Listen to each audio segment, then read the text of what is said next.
Alkoqol çox vaxt problemin özü deyil, daxili boşluğu tənzimləmə alətidir. Bir insan içməyə davam edirsə, onun içində həll olunmamış problemlər var. Heç kim kefindən içkiyə qurşanmır. İnsan ona görə içir ki, içmədiyi zaman üzə çıxacaq, hisslərindən qorxur. Bəzən bu uşaqlıqdan qalan güvən boşluğudur, bəzən dəyərsizlik hissidir, bəzənsə sadəcə yorğun ruhun biraz susmaq istəyidir. İnsan emosiyasını idarə edə bilməyəndə onu söndürməyə çalışır. Alkoqol isə mərkəzi sinir sistemini ləngidərək müvəqqəti sakitlik illüziyası yaradır. Yəni spirtli içkilər qəzəbi boğmaq, kədəri keyitmək, utanmağı azaltmaq, sosial qorxunu zəiflətmək üçün emosional anesteziyadır. Asıllıq iradə problemi deyil, zehni assosiasiyaların problemidir. Əgər beyində rahatlıq bərabərdir içki, özünə güvən bərabərdir içki, unutmaq bərabərdir içki kodu yazılıbsa, bədən həmin proqramı icra edəcək. Həyatında məqsəd yoxdursa, dərin əlaqə yoxdursa, mənalı fəaliyyət yoxdursa,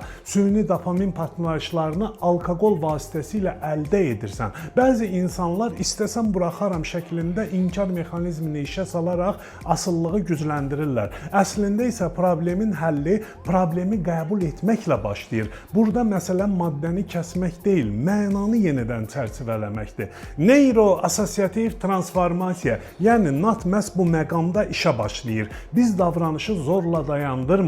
Davranışı yaradan daxili əlaqəni asan və sürətli yollarla dəyişir. Çünki insan ağrını deyil, mənanı yaşayır. Əgər içki sənin üçün xilas edicidirsə, onu buraxmaq çətin olacaq. Amma əgər şuur altında şərtlər dəyişərsə, beyin artıq köhnə yolu seçməyəcək. Çünki zehin həmişə özünə görə ən yaxşı olanı seçir. Əgər zehin stressdən və ya qorxudan azad olmağın daha yaxşı yoluna malik olarsa, içki ehtiyacını yox edər. Yəni asıllıqdan çıxış mübarizə ilə yox, şuurun yenilənməsi ilə mümkündür. Sən içkiyə müharibə elan etməməlisən, onu lazımsız etməlisən. İnsan öz içində güvən tapdıqca, öz dəyərini hiss edəndə, emosiyasını idarə etməyi öyrənəndə maddiyə ehtiyac qalmır. Asıllıq sənin kim olduğunu təyin etmir. O sadəcə dəyişdirilə bilən bir zehni proqramdır və proqram dəyişərsə, həyat da dəyişər. Unutmayın ki, insan içkini sevdiyi üçün yox, içkisiz qalanda üzləşməli olduğu hisslərdən qorxduğu üçün davam etdirir. Fikirləriniz çox dəyərlidir.